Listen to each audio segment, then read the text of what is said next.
Assalamualaikum warahmatullahi wabarakatuh. Sahabat-sahabat guru se-Indonesia peserta PPG 2025 yang saya cintai. Mudah-mudahan kita semua sehat walafiat ya dan bisa mengikuti PPG ini dengan sebaik-baiknya. Oke, ini kita akan bahas sekarang terkait dengan soal-soal SJT ujian pengetahuan PPG 2025 ya.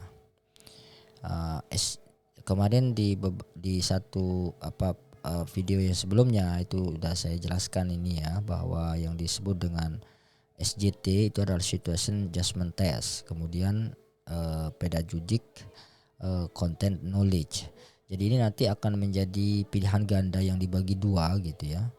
Jadi jumlah soalnya itu jumlah waktunya itu di sini. Jumlah soalnya itu nanti ada 10 untuk SJT, kemudian ada 50 butir untuk yang PCK ya. Jadi yang kaitannya dengan pedagogik itu ada 50, kemudian yang situational judgment test ini jumlahnya 10. Nah, waktu pengerjaannya itu 120 menit teman-teman ya. Nah, 120 menit. Kemudian yang untuk uraian reflektif ini waktunya itu 30 menit ya. Nah, kaitannya dengan contoh soal ini kemarin sudah kita di share di grup ya. Ya mudah-mudahan ini sekedar contoh ya, bukan bocoran. Ini sekedar contoh, tetapi kemungkinan besar ini akan samalah dengan soal yang nanti insya Allah akan keluar gitu ya. Tapi yang jelas teman-teman jangan berharap bisa saling contek ya, nggak bisa, karena satu akun itu dia nanti pertanyaannya itu kan beda-beda gitu ya, pertanyaannya akan beda-beda, dan kalau saling contek itu bahaya, itu bisa diskualifikasi langsung ya. Jadi pelanggaran model nyontek, dikasih tahu teman, pakai kode, pakai apalah, pokoknya segala bentuk kecurangan itu penting untuk diantisipasi ya teman-teman. Jangan sampai teman-teman gagal itu hanya gara-gara berbuat curang ya. Kemarin itu ini tulisannya di sosialisasi itu ya, sebentar saya lihat ini. Ada motivasi yang diberikan oleh dosen itu, ini jangan berpikir curang ya. Jangan berpikir untuk berbuat curang, artinya curang itu artinya tidak lulus. Jujur berpeluang sangat besar untuk lulus. Jadi yang penting jujur aja ya teman-teman. Mau bisa apa tidak menjawab itu nanti persoalan lain gitu ya. Jujur saja, nggak usah kita minta bantu sama siapapun. Dan ruangan itu nanti isinya hanya kita gitu ya. Nggak boleh ada orang lain di situ. Oke, kita akan mulai. Coba ini lihat soal-soal ini. Nah, ini soal yang pertama. Anda adalah seorang guru wali kelas di sebuah sekolah menengah. Suatu hari Anda mendapati salah satu siswa di kelas Anda, sebut saja Budi, seringkali tidak masuk sekolah tanpa alasan yang jelas. Ketika Anda mencoba mencari tahu, Anda mendengar desas-desus bahwa Budi harus bekerja paruh waktu untuk membantu ekonomi keluarganya yang sedang sulit. Bagaimana Anda akan merespon situasi ini? Nah, ini bentuk-bentuknya seperti itu ya. Jadi studi kasus pertanyaannya, tapi nanti jawabannya di sini, pilihannya itu akan mana yang paling pas gitu ya. Nah, di sini coba kita lihat nih. Jawaban yang pertama ya, yang A ya. Saya akan memanggil Budi untuk memarahi karena sering bolos sekolah ya, serta memberikan sanksi sesuai dengan peraturan sekolah tanpa mempertimbangkan alasannya. Jadi teman-teman tinggal timbang saja dengan pertanyaan tadi itu. Ini ada Budi, kemudian dia sering gak masuk sekolah, kemudian dia ternyata harus bekerja paruh waktu membantu ekonomi keluarganya. Kira-kira kalau kita lakukan ini, kita akan sanksi, cocok nggak? Ya? Atau kita akan marahi dia, cocok nggak? Otomatis ini nggak cocok ya. Otomatis ini salah ya. Kita anggap ini salah. Kemudian yang B. Saya akan mengabaikan situasi ini karena itu adalah masalah pribadi Budi dan di luar tanggung jawab saya sebagai guru. Nah, ini juga bermasalah ini. Masa setega itu ya guru? Yang pertama, tanggung jawab kita kan tidak hanya sekedar mengajar anak-anak itu, tapi juga perkembangan psikologisnya juga, keadaan kondisi emosionalnya juga kan mesti kita tahu gitu ya, mesti kita peduli. Kenapa? Karena kalau anak-anak itu dalam kondisi emosinya tidak stabil gitu ya, penuh persoalan di rumahnya, maka dia tidak akan pernah bisa sekolah dengan nyaman itu ya. Ini saya anggap salah. Kemudian pilihan C, saya akan mencari tahu kebenaran informasi tersebut dengan berbicara secara empat mata dengan Budi dan mungkin juga dengan pihak keluarganya untuk memahami situasi secara utuh. Mencari kebenaran informasi, oke. Jangan-jangan dia berbohong bekerja gitu ya. Kemudian berbicara empat mata, jadi agak personal gitu ya. Kemudian juga akan berbicara dengan pihak keluarganya untuk memahami secara utuh. Nah, ini mungkin saja ini ya. Oke, kita kasih hijau dulu ini ya. Insyaallah ini jawabannya. D, saya akan langsung melaporkan ketidakhadiran Budi yang sering ini kepada kepala sekolah agar segera ditindaklanjuti sesuai peraturan yang berlaku. Ya masa langsung lapor gitu kan, tidak ditanya-tanya. Ya ini menurut saya bukan jawaban yang tepat ya. Saya akan menasihati Budi untuk tetap mengutamakan sekolah dan menyarankan agar ia mencari pekerjaan lain yang tidak mengganggu jam pelajaran. Ini sepertinya agak logis ya, tetapi menurut saya tidak sebaik ini ya. Ini yang saya bilang bahwa pertanyaan-pertanyaan dan jawaban yang ada di ujian PPG ini sering mengecoh gitu ya. Bisa jadi teman-teman karena punya kepribadian yang berbeda gitu lalu memilih ini. Tapi sebetulnya ini menurut saya yang kalau dia dikasih pilihan ini dengan ini saya pilih ini ya, C ya. Oke. Karena udah ada jawabannya itu C. Oke ya. Ini kita anggap salah. Ya, oke. Lanjut ke soal nomor 2. Anda adalah seorang guru yang dikenal memiliki integritas dan dedikasi tinggi. Suatu hari menjelang ujian akhir semester, Anda menemukan sebuah amplop berisi daftar soal ujian yang belum disegel di meja rekan guru Anda yang sedang cuti sakit. Anda juga mengetahui bahwa rekan guru tersebut dikenal kurang teliti dalam menyimpan dokumen penting. Bagaimana Anda akan merespon situasi ini?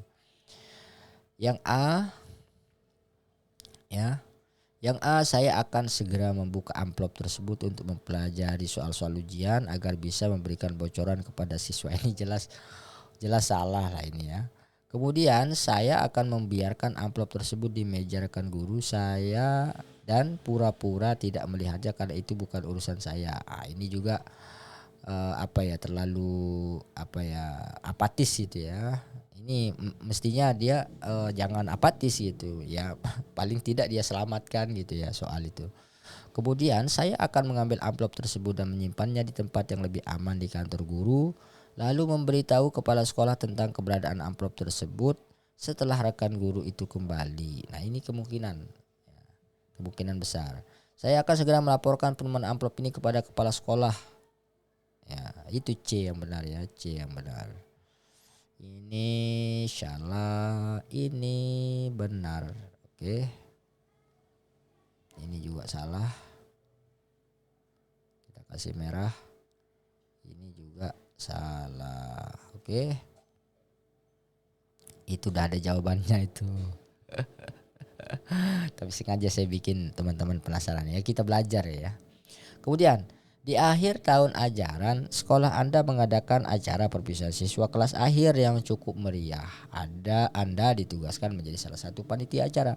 Pada saat pembagian tugas, Anda menyadari bahwa salah satu rekan guru yang dikenal kurang aktif dalam kegiatan sekolah mendapatkan tugas yang cukup ringan dan tidak terlalu memakan waktu. Sementara Anda dan beberapa guru lain mendapatkan tugas yang lebih banyak dan kompleks. Bagaimana Anda akan merespon situasi ini? A. Saya akan langsung menemui kepala sekolah dan menyampaikan ketidakpuasan saya terhadap pembagian tugas yang tidak adil ini.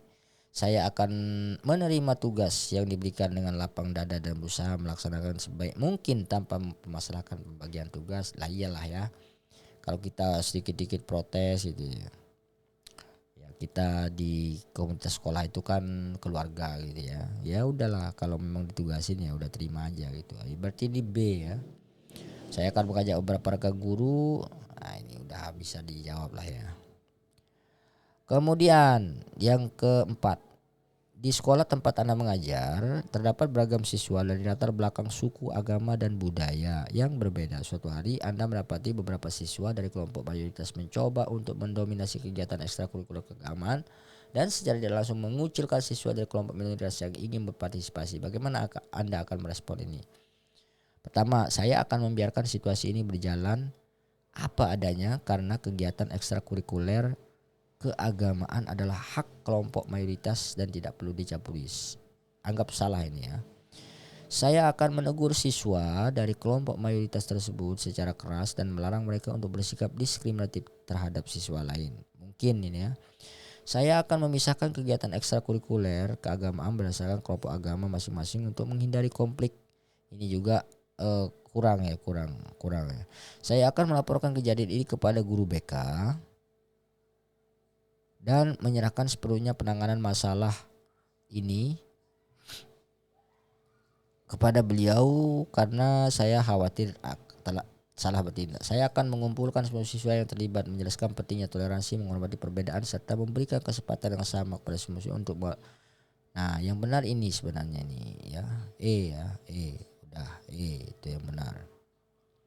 Dalam sebuah rapat guru yang membahas kurikulum baru, Anda memiliki pandangan yang berbeda dengan mayoritas rekan guru lainnya mengenai metode penilaian siswa. Pendapat Anda didasarkan pada pengalaman mengajar dan penelitian terbaru yang Anda baca. Namun sebagian besar guru lebih memilih metode yang sudah lama diterapkan di sekolah. Bagaimana Anda merespon ini? Saya akan menyampaikan pandangan saya dengan jelas dan sopan, didukung oleh data dan alasan yang kuat, sambil tetap mendengarkan dan mempertimbangkan argumen guru yang lain. Ini bijak ya. Saya akan tetap bersikukuh. Ini udah nggak bijak, nggak benar deh. Saya akan langsung menerima pendapat mayoritas, langsung menerima juga nggak baik. Saya akan merasa kecewa, kecewa juga enggak. Saya akan mencari dukungan dari beberapa pandangan yang sama. Ini politik ini. Guru kok berpolitik ya. Oke, ini jawabannya ya. A. Kemudian di sekolah tempat Anda mengajar terdapat siswa yang dikenal pendiam dan seringkali menyendiri. Suatu hari Anda melihat siswa tersebut telah membawa bekal makan siang dan terlihat murung saat jam istirahat Anda. Anda mengetahui bahwa siswa tersebut berasal dari keluarga yang kurang mampu. Bagaimana Anda merespon ini? Saya akan membiarkan siswa tersebut karena mungkin ia sedang berpuasa. Ini terlalu positif thinking ya. Saya akan mendekati siswa tersebut secara pribadi, menanyakan kabarnya dengan lembut dan menawarkan sebagian bekal makan siang saya jika memang ia tidak membawa. Ya, boleh juga ini. B ya. Saya akan menegur siswa tersebut. Ini enggak boleh ini. Saya akan memberitahu guru. Ini orang lapar kok masih beritahu guru ya. Saya akan mengumumkan di depan kelas. Itu bukan solusi. Ini B ya, yang benar ya. Anda adalah seorang guru yang dikenal sabar dan tenang. Namun pada akhir-akhir ini Anda merasa sangat tertekan dengan berbagai tautan pekerjaan seperti penyusunan laporan, persiapan materi, bimbingan siswa. Suatu hari seorang siswa di kelas Anda melakukan kesalahan yang cukup fatal dalam tugas penting yang secara tidak langsung menambah beban pekerjaan Anda karena Anda memberikan perbaikan dan penilaian ulang. Bagaimana Anda akan merespon ini? Saya akan langsung memarahi siswa. Marah-marah itu bukan karakter guru ya. Saya akan menarik napas dalam-dalam, mencoba menenangkan diri, lalu berbicara dengan siswa tersebut secara pribadi untuk memahami kemungkinan ini ya. Walaupun kita nggak baca soal yang lain, saya akan memberikan sanksi. Saya akan melampiaskan. Saya akan mengabaikan. Ya, ini udah B, udah benar ya. Anda adalah seorang guru. Anda adalah seorang guru yang sangat berdedikasi dan selalu berusaha memberikan yang terbaik untuk siswa-siswi Anda. Suatu hari setelah memberikan pengumuman penting mengenai perubahan jadwal ujian yang cukup signifikan, salah satu orang tua siswa menghubungi Anda dengan nada bicara yang tinggi. Orang tua tersebut menyalahkan Anda atas perubahan jadwal yang dianggap mendadak dan merugikan peserta belajar. Bagaimana Anda akan merespons? Saya akan terpancing emosi? Enggak usah. Saya akan langsung menutup telepon? Enggak usah. Saya akan mendengarkan dengan tenang, penuh dengan perhatian. Oke, ini C ya. C. Anda adalah seorang guru yang mengampu mata pelajaran yang dianggap kurang menarik oleh sebagian besar siswa.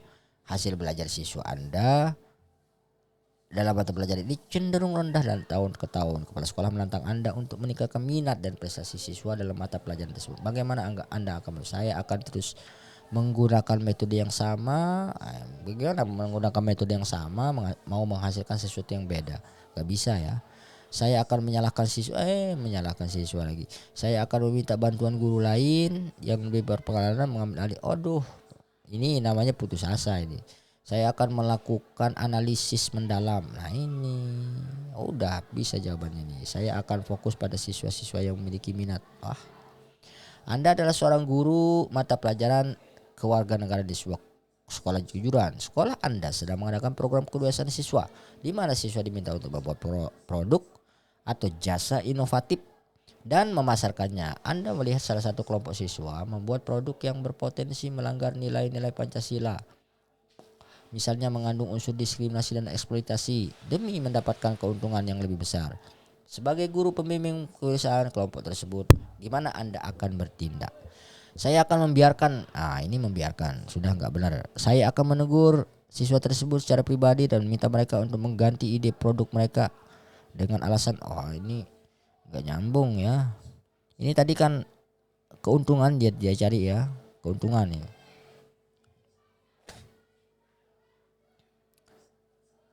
Kemudian saya akan menggunakan kesempatan untuk berdiskusi dengan seluruh kelas mengenai pentingnya etika dalam usaha menjadi Pancasila. Bisa jadi ya. Saya akan melaporkan ide. Saya akan membantu siswa tersebut memodifikasi ide produk mereka agar tetap menarik dan menghasilkan keuntungan namun tidak menarik. Ini bagus ini. Ya, ini jawabannya nih. Oke. Udah selesai ya teman-teman ya.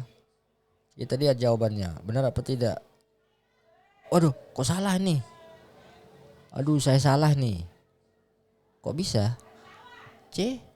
Saya akan menggunakan kesempatan ini untuk mendiskusikan dengan seluruh kelas mengenai pentingnya etika dalam berusaha dan bagaimana. Oh iya ya. Ya. Ya, ini salah ya. Sorry.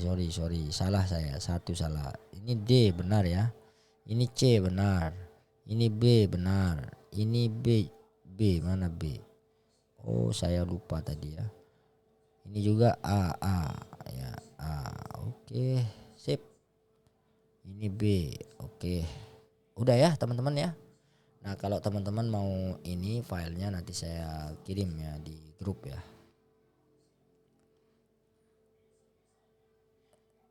Kalau nanti saya cantumkan di deskripsi ya, bisa di-download di deskripsi. Ini kita rubah dulu ya. Oke, teman-teman, terima kasih banyak udah menonton video ini. Mudah-mudahan kita semua lulus ya. UKMPPG. Wassalamualaikum warahmatullahi wabarakatuh.